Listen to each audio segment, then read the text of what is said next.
when he went in there, but the strategy is how can he turn the table and make me look like the devil, and I'm quoting the scriptures to you, is how you approach the thing. Everything is strategy. The spy in Joshua time, Joshua, Caleb, them, they had to go over there and spy the land out. They had to peep it out and see which angle they could come from. You just can't go in every time and holler.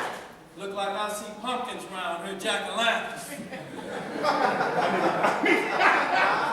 What's going on up in here? But the Lord said, you know, at that point, everybody's scared now. You know, it's a method to warfare. So when you look at it, you ask, you know, you're like, oh, I was just wondering because, you know, I was talking to this guy at work and he said he's a devil worshiper and they do the same thing. I'm just trying to make sure that people in here ain't doing devil worship. Right. So it's strategy because it's warfare, spiritual warfare. No doubt, understand that. All right, let's get into it. We got a few more reads to get to. We're going to get out of here. Let's get it, brother. 2 Samuel 6, verse 57.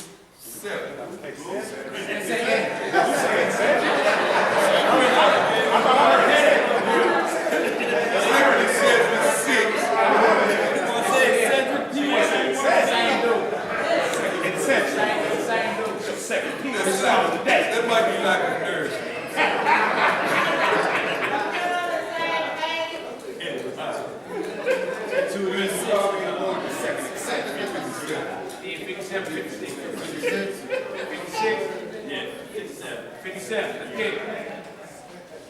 Verse 57. And now, O Lord, behold, these heathen, which have ever been reputed as nothing, have begun to be lords over us and to devour us. No, trip off this. He's talking about Babylonians. Babylonians wasn't white folk. That's right. Come on, boy. That's something that, you know what I'm saying, we can relate to that in our time because that's our current oppressor. That's right. And this time, these black-ass Babylonians oppressing our people. Say that again, bro. What color? Say it again, boy. Black Babylonians oppressing our people. Right. See that? So don't get caught up. It's real easy to get caught up because of what we see today. Feel me? But the common denominator is Israel in captivity and there's oppressors. That's right. Right? The so-called white man is just your recent oppressor. Right. Going back to the ancient world, you see all your enemies going. They was colored people. Assyrians. Why do you think a lot of Africans don't rock with us to this day? That's right. It's in their conscience they know. Like, yeah, I ain't later for them. All right, let's get it, brother. Verse 58. But we thy people, whom thou hast called thy firstborn, thy only begotten, and thy fervent lover, are given unto their hands. If the world now be made for our sakes, why do we not possess an inheritance with the world? Good question. If the world was made for us, why we ain't got a possession or inheritance with it? Good question. Come on. How long shall this endure? All right, the next chapter, you're going to read 1 through 35. We're going to jump around. Read 1 through 35, next chapter, then we're going to get down to the 50. Some of these chapters are 70 verses, and we ain't even going to do y'all anything. All right, we're going to stick with it, though. Again, questions in life. Why are we going through what we're going through? How are these people who don't even keep the commandments of the Most High ruling over us? Right? Are their wickedness worse than all? And the Most High keep answering and busting his head with it. All right? And then the Lord even told him, you don't even understand what I got stored up for those that love me. Matter of fact, before we hit there, so one of y'all grab Isaiah 64 and 4. One verse in 1 Corinthians 2 and 9. One verse. About those that love the Most High. What he got in store for them. It's 2 quick verses and we're going to get to this chapter 7. 4. Isaiah 64 and 4. 1 Corinthians 2 and 9. Just real quick. 1 Corinthians 2 and 9. But as it is written, eye hath not seen, nor ear heard, neither have entered into the heart of man the things which God hath prepared for them that love him. That's what he told us. Feel me? You don't even understand what I got in store for those that love me. Don't think that you love my people above me. Don't work like that. Second witness, Isaiah 64:4. You got it? Right? I was holding this Ezra's. Oh, I thought you, my bad. I thought 64 and 4, I got it. Go ahead, brother. Isaiah 64 and 4. For since the beginning of the world, men have not heard nor perceived by the ear, neither have the eye seen, O God, besides thee, what he hath prepared for him that waited for him. See? You don't even understand it. The eye ain't seen it and the ear ain't heard it. But the Lord got prepared for those that love him. Right? Steven Spielberg can't produce a Hollywood movie that have come close to the kingdom of heaven. Can't do it because the eye ain't seen it. That's right. That's why they die. You get a glimpse of the kingdom of heaven right now. This wicked flesh, you mess around and melt. You see them streets of transferring gold for real. That's right. Yeah, right. All right, let's get into it. 2 Ezra 7. Everybody there? Chapter 7, verse 1. We'll read 1 through 35. We're going to jump down. And when I had made an end of speaking these words, there was sent unto me the angel which had been sent unto me the night before. And he said unto me, Up, Ezra, and hear the words that I am come to tell thee. And I said, Speak on, my God. That's what that was. So we was talking My power. right. Then said he unto me, The sea is set in a wide place, that it might be deep and great. But put the case, the entrance were narrow, and like a river. Who then could go into the sea to look up upon it, and to rule it? If he went not through the narrow, how could he come into the broad? There is also another thing. A city is builded, and set upon a broad field, and is full of all good things. Right. The entrance thereof is narrow, and is set in a dangerous place to fall, like as if there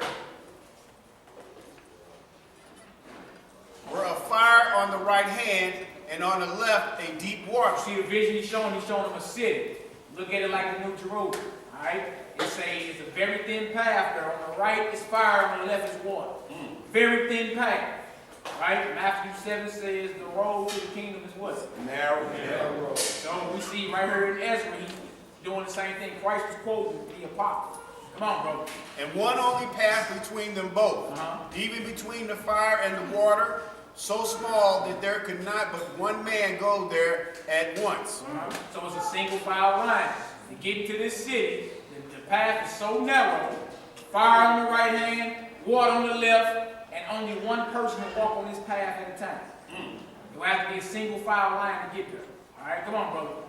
If this city now were given unto a man for an inheritance, if he never shall pass the danger set before it, how shall he receive this inheritance? That's the kingdom of heaven. That's the kingdom of heaven. How do we receive it if we don't pass the danger set before us? That's right. The Lord, like, look, there go the kingdom over there. And it's all fire and water around here in a skinny, narrow path, like a tightrope. Tightrope. You see them boys in the circus walking that tightrope? What if it's like that? But we got to get there. If we don't get there, guess what? We can never get our inheritance. Let's read, brother. And I said, It is so, Lord. Then said he unto me, Even so also is Israel's portion. even so is Israel's portion. You have to go to the end to get your inheritance. You got to pass the danger that is set before thee. Even so is also is Israel's portion. Come on, brother. Because for their sakes I made the world. See what he say? For their sakes I made the world. The Lord made the world for his people. That's right. All right, come on, brother. And when Adam transgressed my statutes, then was decreed that now is done. Then were the entrances of this world made narrow, full of sorrow and travail. They are but few and evil, full of perils and very painful. For the entrances of the elder world were wide and sure, and brought immortal fruit. That was paradise. That's right. Wide and sure and brought immortal fruit. As soon as our foreparents sin, guess what? Travail, anguish, tribulation. And you got to endure to get to the kingdom now. Let's read, brother. If then they that live labor not to enter, let me read that again. If then they that live labor not to enter these straight and vain things, they can never receive those that are laid up for them. He told him, if you don't labor, if you don't endure, you'll never receive those things that are laid up for you. That's right. So you got to go through it. All right, come on, brother. Now therefore, why disquietest thou thyself, seeing thou art but a corruptible man? And why art thou moved, whereas thou art but mortal?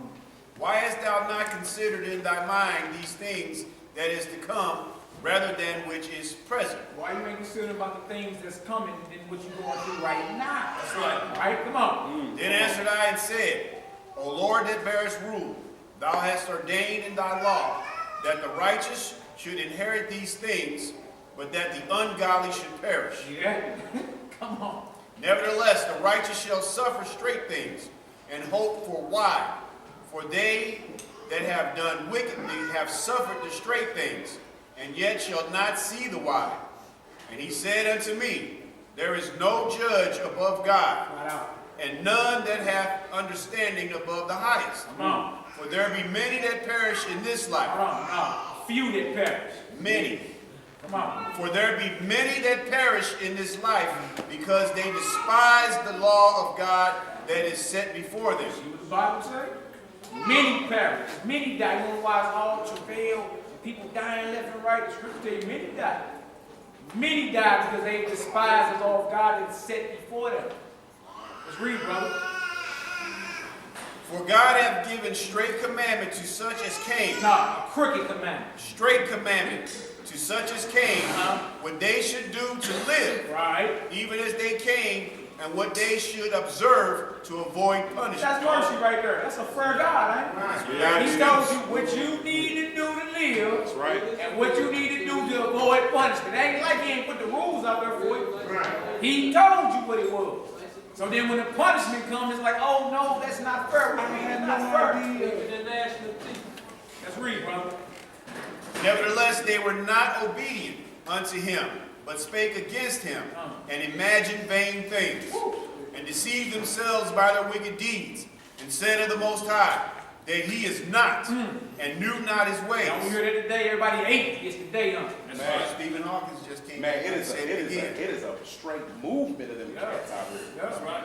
Yeah. Straight up. Come on. But his law have they despised, and denied his covenants. In his statutes have they not been faithful, and have not performed his works. And therefore, Ezra, for the empty are empty things, and for the full are full things. I write down Daniel 12 chapter. So Daniel, the same thing. That's right. For the righteous, a righteous thing, and for the wicked, a wicked thing. That's right. All right, come on, bro. 26. Behold, the time shall come that these tokens which I have told thee shall come to pass, and the bride shall appear, and she coming forth shall be seen, that now is withdrawn from the earth. And whosoever is delivered from the foresaid evils shall see my wonders. For my son Jesus. Hold on. Christ is mentioned in the Old Yes, Testament. he is. Right, read him in the read. 2 Ezra chapter 7, verse 28. Come on, brother. For my son Jesus shall be revealed with those that be with him, and they that remain shall rejoice within 400 years. Now you gotta know the history on where Ezra was. Right, Ezra was in Babylon, and then the Persians and them took over. So from where he was to within 400 years of that, Christ will come on the scene. That's right. Come on, brother. After these years shall my son Christ die, Oh, and all men that have life. And the world shall be turned into the old silence 7 days, like as in the former judgments, so that no man shall remain. And after 7 days, the world that yet awaketh not shall be raised up, and that shall die that is corrupt. And the earth shall restore those that are asleep in her, resurrection. Come and on. so shall the dust of those that dwell in silence. And the secret places shall deliver those souls that were committed unto them. And the Most High shall appear unto the seat of judgment. And misery shall pass away, and the long suffering shall have an end. But judgment only shall remain. Truth shall stand, and faith shall wax strong.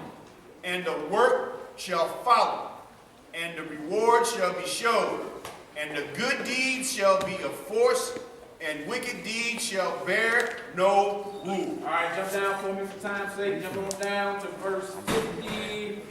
Jump down to around verse 50.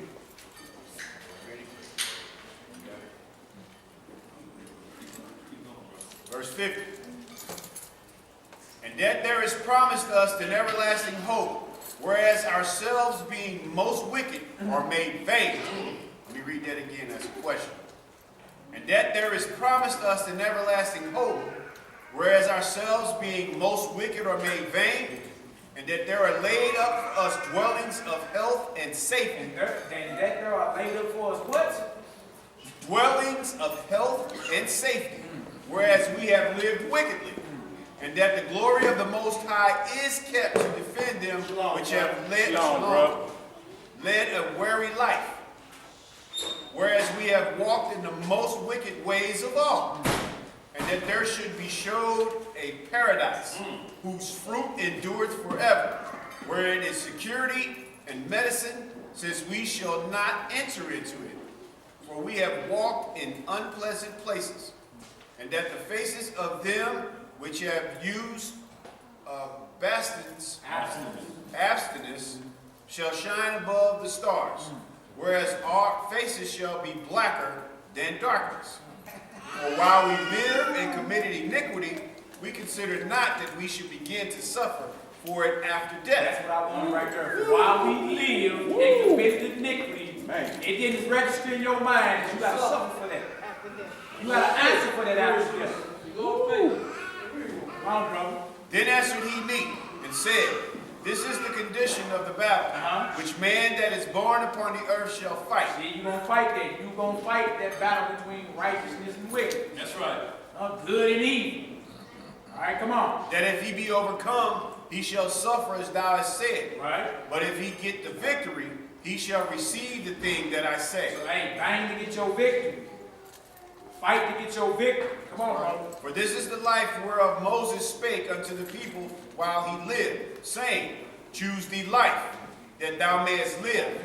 Nevertheless, they believed not him, nor yet the prophets after him, nor more me, which have spoken unto them. He said, they ain't even listening to me. No, nor me, which have spoken unto them. Come on, brother. That there should not be such heaviness in their destruction, as shall be joy over them that are persuaded to salvation. You try to tell the people to turn back and repent, because that's going to be a gruesome slaughter.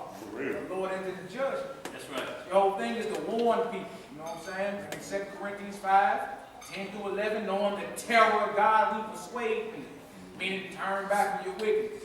Because once the Lord ended the judgment, it's a wrap for everything to breathe. Yeah. Right? If you're on the wrong side, you get wrapped up. Everything. Yep, too late to get right. 62.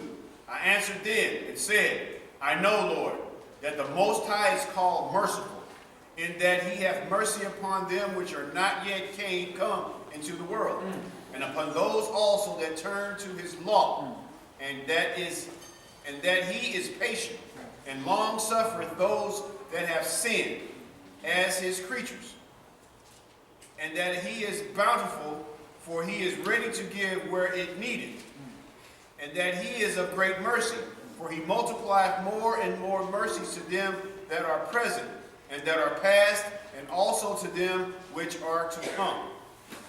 For if he shall not multiply his mercies, the world would not continue with them that inherited therein. For he pardoned. For if he did not so of his goodness, that they which have committed iniquities might be eased of them, the 10,000th part of men should not remain living. Like the Lord didn't have any mercy, we all be dead. Yep. Right now. We all be toe tagged and bad. John Doe. Come on, brother. And being judged, if he should not forgive them that are cured with his word, and put out the multitude of contentions, there should be very few left peradventure, and an innumerable multitude. We got a couple verses in this chapter 8, man. Hit that chapter 8 for me. Chapter 8. We almost out of here. Chapter 8, verse 1. And he answered me, saying, The Most High hath made this world for many, but the world to come for few. You heard that? Everybody is not getting into the kingdom of heaven. Just what it is. Read them and weep. We just said, this world on this side is for everybody, for many. The world to come ain't for everybody. So us knowing that, guess what? We need to be trying to do what the Lord says so we can increase our percentage in getting in. That's right. All right, come on, brother. I will tell thee a similitude. Ezra. Say a similitude or a likeness or a metaphor or something to where Ezra can understand. This word for many, but the word has come for a few. I'm going to give you a metaphor, Ezra. Come on. As when thou askest the earth, it shall say unto thee, that it giveth much more whereof earthen vessels are made. Right. But little dust that gold cometh of. Even so is the course of this present world. Wow.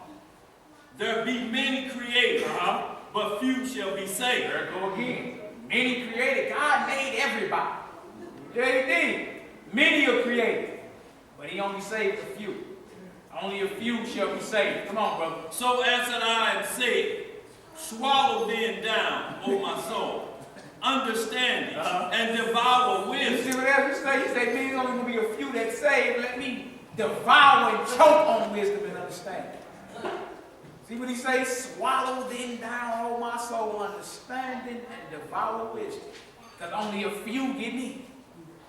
Come on, brother. For thou hast agreed to give ear, and art willing to prophesy.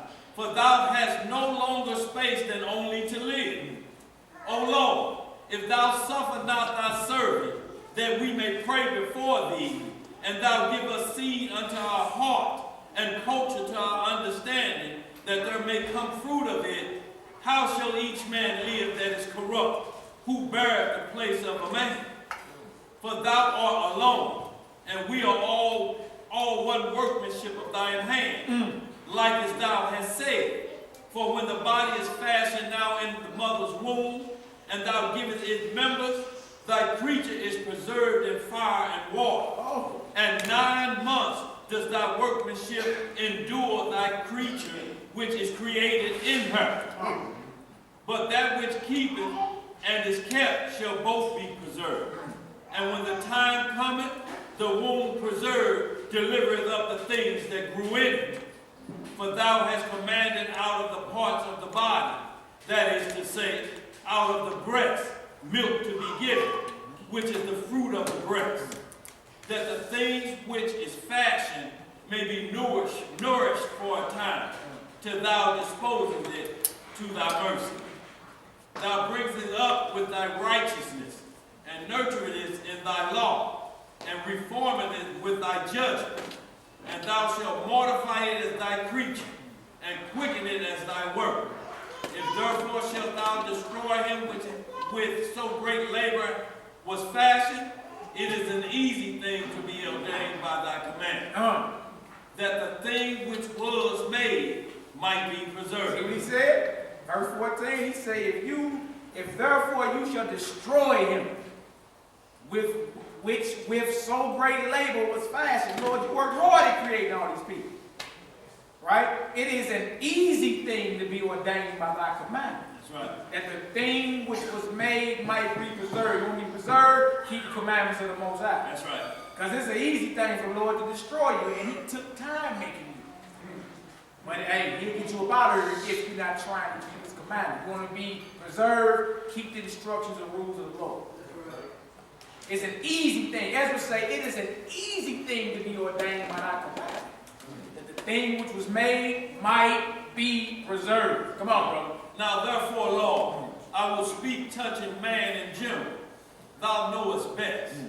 But touching thy people, for whose sake I am sought, and for thine inheritance, for whose cause I mourn, and for Israel, for whom I am heavy, and for Jacob, for whose sake I am troubled.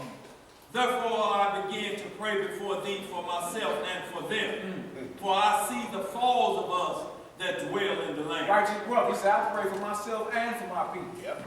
Like you ought to be doing this Day of Atonement, confessing not only your sins, but the sins of your forefathers. Our forefathers have done wickedness. Lots of wickedness. Right? To the point where you don't feel you ought to be going through what you're going through. Right? Go ahead, brother. Get a quick foreshadow of what is taking place. You said what? Quick foreshadow of what is taking place at Well, what taking place? Ezra is what we read. It's in Babylon. What time? It's in Babylon, 500 BC, Okay. before the years of Christ, up in there between 5 and 400 years BC, before Christ. So you got to go into the destruction of Jerusalem by Nebuchadnezzar the Babylonians, 606 BC. They ruled for 70 years, and the Persians took over 536 BC. You feel me? So you got Israel held captive under both those rulers right there. So you're talking about 400 or 500 years before the birth of our Lord in the flesh. Yeah. And look, you see, we going through the same thing. Same exact thing. Nothing new under the sun. All right, come on, brother. Good question, bro. But I've heard the swiftness of the judge which is to come.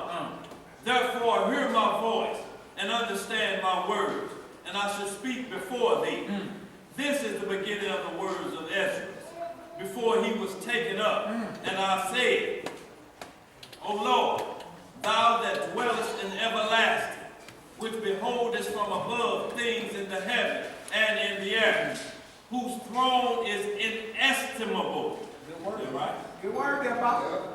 Whose glory may not be comprehended. Before the host of angels stand with trembling. I was back there trying to sound it out for you. That's a good one, everybody. That's acceptable. Yeah. Eccentric. All right, come on, bro. Whose service is conversant in wind and fire, whose word is true, and sayings constant, whose commandment is strong, and ordinance spiritual. See how he praying to the Lord? Like he's rehearsing the righteous acts of the Most High. Right? So you would be just an example of old Most High, God of my forefathers, who destroyed Egypt and led our forefathers through the Red Sea on dry ground. Yeah. Right? Who gave us a fiery law from Mount Sinai. Right? Who delivered us in and out of captivity time and time again. See, when our forefathers were praying to the Lord, they were rehearsing his righteous acts. That's right. Today you say, oh, Father God, butterflies, flowers. Right? But they were praying to the Most High and getting results. And also, y'all, it lets everybody, it let the Most High know who you serve to see is more than just a name, calling out a name. He's calling out the Most High's mercy, his acts, his wisdom, so that we know what God we're talking about, and we ain't getting them mixed up with nobody else. Yeah. Right.